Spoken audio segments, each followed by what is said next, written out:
Hello बच्चों, मेरा नाम है राहुल और आज के वीडियो में हम आपके क्वेश्चन नंबर 3 करेंगे जो आपके चैप्टर नंबर 2.2 का क्वेश्चन नंबर 3 है। क्वेश्चन नंबर 3 2.2 क्लास 9th की सीरीज चल रही है। इसमें हमने 2.2 के क्वेश्चन नंबर 1, 2 और 2.1 पूरी कंप्लीट कर ली है। उसके आगे क्वेश्चन नंबर 3 आज अपन करेंगे। तो क्वेश्चन नंबर 3 के साथ ही अपन इसके कंसेप्ट को भी समझ लेंगे। हमको क्या लिखना है, सत्यापित कीजिए कि दिखाए गए निम्नलिखित स्थितियों में संगत बहुपद के शून्यक है। आपका क्वेश्चन अगर समझ में नहीं आया हो तो पहले मैं आपको समझाता हूँ कि बहुपद तो आपको पता ही है कि बहुपद क्या होता है। अब इस बहुपद का शून्यक क्या होगा ये अपने को बताना है। तो पहले अपन शून्यक समझ लेते हैं कि शून्यक आखिर होता क्या है ना। तो मैं आपको पहले शून्यक समझाता हूँ, फिर इस क्वेश्चन को अपन समझेंगे। ठीक है, अपन यहाँ समझते हैं कि शून्य क्या होता है। क्या समझेंगे? शून्यक। शून्य क्या समझ लेते हैं। मैं पेन ले लेता हूँ। हाँ ठीक है, शून्यक। अब शून्यक जैसे मैंने लिखा, कोई बहुपद x+3, ये पी एक्स के अंदर एक बहुपद है। अब मैं कह रहा हूँ कि इस बहुपद की वैल्यू 0 कब होगी, मतलब x+3 बराबर ये 0 कब आएगा। कब का मतलब सेंस है कि मैं x की जगह कोई ना कोई वैल्यू रखूँगा, तभी तो भाई उसको जोड़ूंगा या घटाऊंगा कुछ भी, तभी तो बराबर में 0 आएगा। ऐसा तो है नहीं कि मैं कुछ ना रखूँ x की वैल्यू और ऑटोमेटिक 0 आ जाए, ऐसा नहीं हो सकता। मतलब क्या है, मुझे x की कोई ना कोई वैल्यू रखनी पड़ेगी। तो मुझे वही ढूंढना है कि ऐसे कौन सी वैल्यू मैं रखूँ यहाँ पे और इस बहुपद को सॉल्व करूँ और उसका आंसर क्या आ जाए 0। तो वो वाली जो वैल्यू होगी ना x की, वो जो भी वैल्यू होगी मुझे नहीं पता, वही वैल्यू इस बहुपद की शून्यक होगी। अगर आपको समझ में फिर भी नहीं आया तो मैं अच्छे से आपको समझाता हूँ। ठीक है, जैसे मैंने लिखा था क्या, x px बहुपद के अंदर x+3 ये लिखा था। अब आप इच्छा से एक बार मान के देखो, एक बार मैं आप शॉर्ट ट्रिक भी बताऊंगा, लेकिन एक बार मान के देखो। x की जगह आप 1 मानो, 1, तो क्या हो रहा है ये, पहले आप 0 मान लो। अगर x की जगह आप 0 मानो तो क्या हुआ, x की जगह 0+3 बराबर क्या आ रहा है 3। मतलब क्या है, ये बहुपद का शून्यक नहीं है। क्यों नहीं है? क्योंकि आपके आंसर जो है ना वो 0 आना चाहिए। 0 आएगा तब भी वो जो संख्या होगी वह शून्यक होगी। अब आपको समझ में नहीं आ रहा हो कि यहाँ पे भी 0 रखा, आंसर भी 0 आएगा। आप दूसरी वैल्यू रख के देखो एक बार। दूसरी वैल्यू क्या, एक बार p की जगह 1 रख के देखो। ये अलग क्वेश्चन है एक टाइप का, एक अलग क्वेश्चन है भैया, मतलब मैं वैल्यू अलग अलग रखा हूँ। 1 रखा तो क्या आएगा भाई, 1+3 बराबर 4। मतलब ये मान तो बढ़ रहा है। अब इसमें कोई फिक्स नहीं है कि मैंने पहले भी कहा था जो चर वैल्यू है ना उसका मान कुछ भी हो सकता है, प्लस में भी हो सकता है और माइनस में भी हो सकता है ना। माइनस में भी अपन रख सकते हैं। तो आप एक बार है ना x की जगह क्या रखो, -1 रख के देखो। p x की जगह -1 रख के देखो क्या आ रहा है। यहाँ पे -1 और ये +3, अलग अलग चिन्ह तो क्या जोड़ देंगे, घटाएंगे, घटा देंगे तो क्या आ जाएगा, 3 में से 1 गया तो 2 और बड़ी वैल्यू प्लस का है मतलब प्लस। अब ऐसे ही आप x की जगह -2 रख के देखो क्या आ रहा है, ये -2 +3 कितना आ जाएगा भाई, अलग अलग चिन्ह है तो माइनस कर देंगे। 3 में से 2 गया तो 1, बड़ी वैल्यू प्लस का है मतलब आंसर प्लस का आएगा। अब प्लस लगाओ नहीं लगाओ बात एक ही है। ठीक है, तो आपको लग रहा हो कि वैल्यू छोटी हो रही है, मतलब 0 की तरफ वैल्यू बढ़ रही है। पहले क्या था 2 फिर 1, मतलब अगर मैं यहाँ पे -3 रख दूँ, अगर मैं क्या कर दूँ -3 रख दूँ तो हो सकता है कि 0 आ जाए, हो सकता है ना भाई। तो आप p की जगह -3 रखो, तो x की जगह -3 मतलब p की जगह x की जगह -3 और ये +3 बराबर क्या आएगा 0। मतलब क्या है, मैंने x की जगह 3 रखा ना, ये 3 तो जो मतलब -3, तो -3 इस बहुपद के लिए क्या है, शून्यक है। अब समझ में आया आपको कि शून्यक क्या होता है, कि x y z इसकी जगह कौन सी वैल्यू रखूँ कि इसका जो पूरा आंसर है या इसका सॉल्यूशन है वो 0 आ जाए। वैसे आंसर ही बोलेंगे, सॉल्यूशन तो पूरे बोले, इसका आंसर जो है वो 0 आ जाए। तो 0 ये आंसर कब आया, जब मैंने x की जगह -3 रखा। तो इस बहुपद का शून्य क्या हुआ, -3। अब इसको इस तरीके से भी निकाल सकते हैं इतनी बेजमारी करने के बाद, नहीं तो आप डायरेक्टली शॉर्ट ट्रिक में बता रहा हूँ वैसे आप कर लेना, 100% सही आंसर आएगा, उसमें कोई दिक्कत नहीं आएगी। अब वो शॉर्ट ट्रिक क्या है, देखो मेरा बहुपद क्या था, फिर से लिख देता हूँ, px बराबर x + 3 था ना। अब इस बहुपद का मान क्या आना चाहिए, 0। तो आप इस बहुपद की वैल्यू को ही पहले 0 मान लो। क्या मान लो, 0 मान लो। तो जो ये बहुपद है ना, px बराबर x + 3, इसको आप 0 के बराबर ले जाओ कि मैंने x की जगह मैंने पहले से वैल्यू मान ली है और वो बहुपद का शून्यक है। अब वो कौन सी वैल्यू है हमको नहीं पता, मैंने x मान लिया, x ही, और उसको आप बराबर में 0 रखो। अभी 0 कब आएगा, जब यहाँ पे x का शून्यक होगा, है ना, x का शून्यक होगा मतलब ये बहुपद का शून्यक होगा। तो अब आप इसको सिंपल सा सिर्फ सॉल्व कर लो और कुछ नहीं करना, आपको क्या करना है, इसको सिंपल सॉल्व करना है। ये क्या है, px जो बहुपद चल रहा है आप यहाँ पे कर दो। अब देखो इसको आप नहीं भी लिखोगे तो चल जाएगा, इसको आप डायरेक्टली छोड़ दो, इसको छोड़ दो, आप डायरेक्टली इसको सॉल्व करो, इस वाले को सॉल्व करो तो क्या आ जाएगा x। अब ये प्लस वाली वैल्यू को इस तरफ लेकर आ जाओ तो क्या हो जाएगा, बराबर के अंदर 0 - 3 और x बराबर क्या हो जाएगा, -3। डायरेक्टली आया कि नहीं आया, तो x की जगह मतलब ये वाला जो वैल्यू 0 कब होगा, ये बराबर में 0 रखा होगा ना, तो 0 कब होगा, मतलब ये बहुपद शून्य 0 कब होगा, जब x की जगह -3 है। इस तरह से निकाल सकते हैं। मतलब क्या है, जो भी बहुपद दे रखा है उसको आप बराबर में 0 रख दो। क्यों, क्योंकि उसका मतलब हम पूछ रहे हैं कि ये बहुपद 0 कब होगा और उसको सॉल्व कर लो, तो भाई इस टाइम पे होगा। ठीक है, अब आते हैं अपन क्वेश्चन पे। तो मैंने आपको बहुपद का शून्यक बता दिया, बहुपद का शून्यक होता क्या है। ठीक है, अब आते हैं अपने क्वेश्चन के ऊपर। अपना क्वेश्चन क्या कहता है कि ये फर्स्ट क्वेश्चन है, px बराबर आपका जो भी लिखा हुआ है 3x + 1।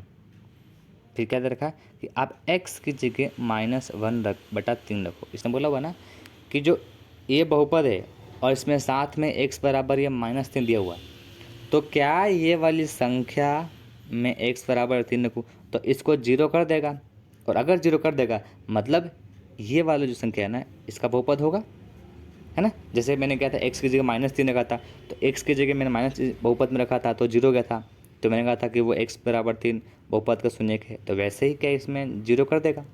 तो देखते ही करता है कि नहीं करता है। ठीक है, अगर कर देगा तो शून्यक होगा, नहीं करेगा शून्यक नहीं होगा।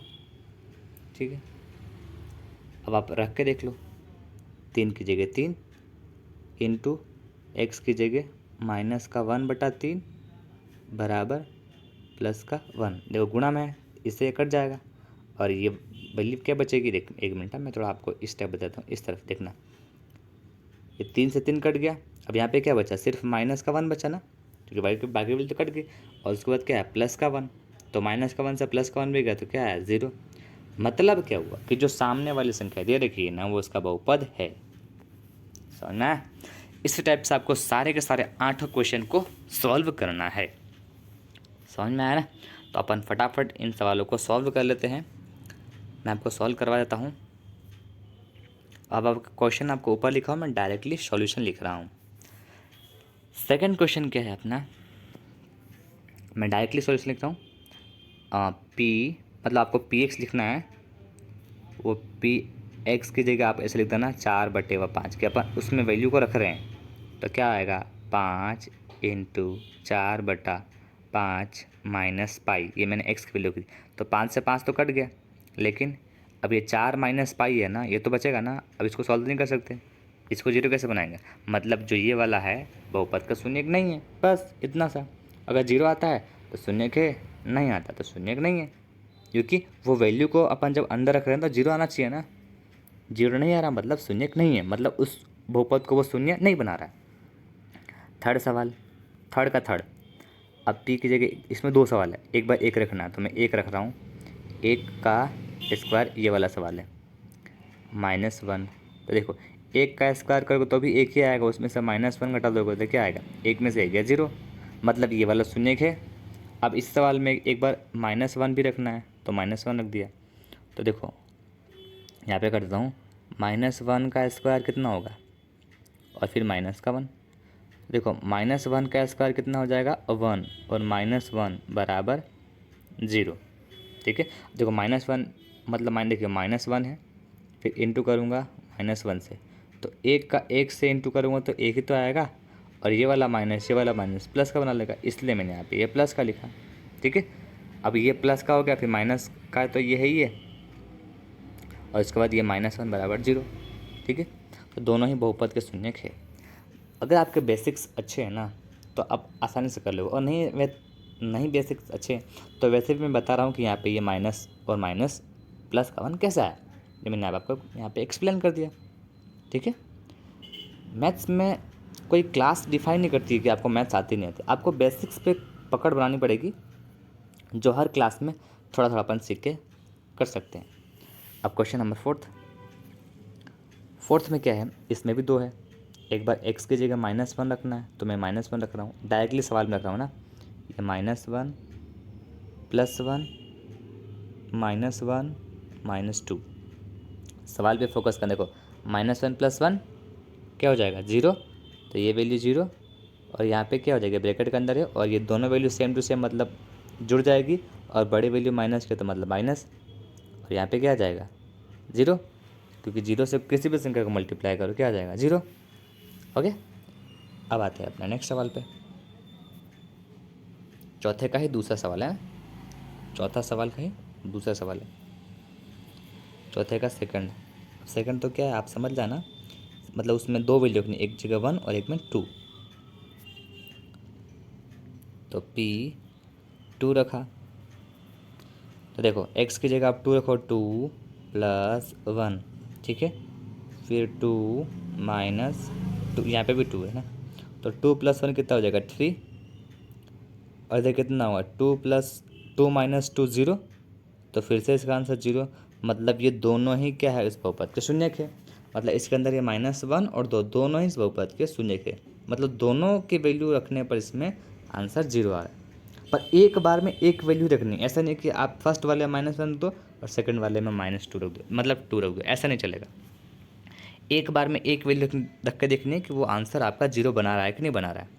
ठीक है, तो दोनों ही वैल्यू क्या है उस बहुपद के लिए शून्यक है। अब आए थे आपके 5th वाले सवाल पे, P0, तो यहाँ पे 0 का स्क्वायर करेंगे तो 0 हो जाएगा, तो ये तो वैसे भी शून्यक है। ठीक है ना, अब आपके 6th वाले सवाल पे आए थे, P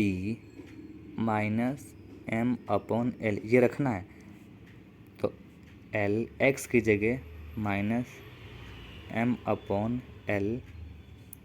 प्लस का m, देखो ये l से l कट गया, गुणा में है, यहाँ पे क्या बचा माइनस का m, तो मैं यहाँ पे सल कर दूँ, माइनस का m वहाँ बचेगा, और ये प्लस का m है ही है।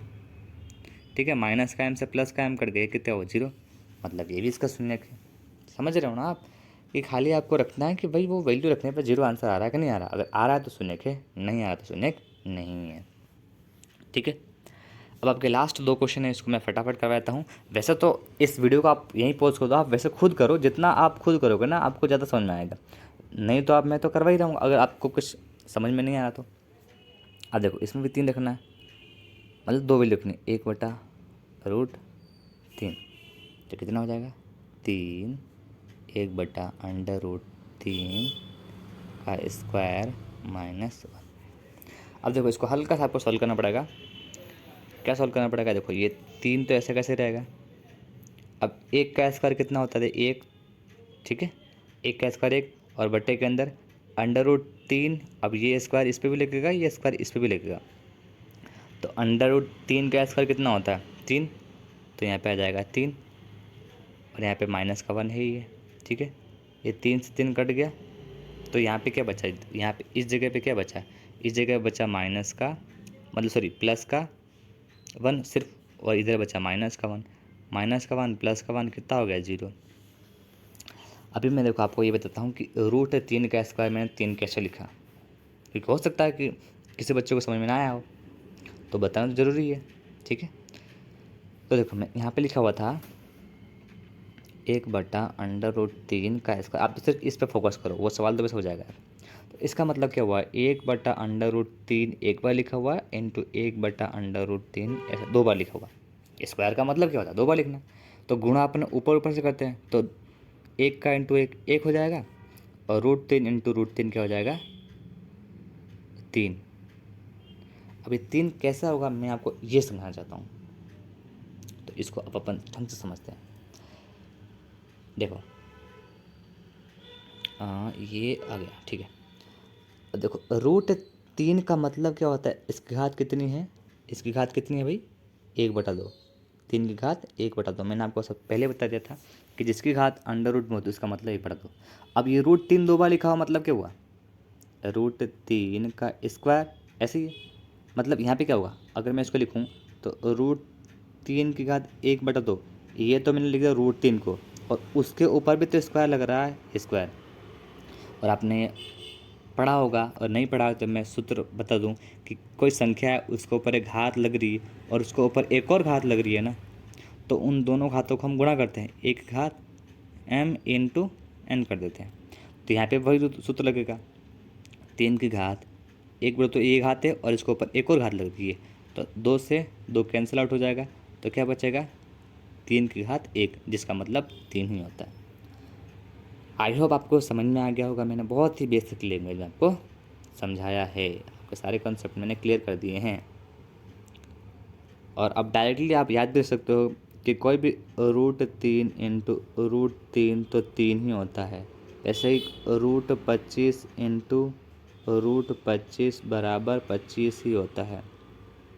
मैंने आपको ये सब में सेम कंसेप्ट लगेगा, घात 1/2 हो जाएगी, फिर घात 1/2 और घात के ऊपर घात से वो कट जाएगा, तो आंसर इस टाइप से आ जाएगा। मैंने आपको समझा दिया, मेरा काम तो समझाना। अब आप इस वीडियो को आराम से पॉज करके देखो, खुद सवाल को पहले करो, वीडियो देखने से कोई मतलब नहीं है, आप खुद सवाल को सॉल्व करो तो ज़्यादा बेटर रहेगा, ठीक है ना। अब मैं इसी सवाल का क्वेश्चन नंबर दूसरा कराता हूँ, तो आपको समझ में आ जाएगा। p की जगह रखना 2/√3 रखना, तो रखो भाई 3 इंटू 2/√3 का स्क्वायर -1। तो यहाँ पे क्या हो जाएगा, 3 इंटू 2 का स्क्वायर 4, और नीचे 3 आ गया। अब मत पूछना कैसे ये, 3 से 3 कैंसिल, तो क्या बचेगा, वहाँ पे तो बचा सिर्फ 4, मैंने -1, तो कितना आ जाएगा 3।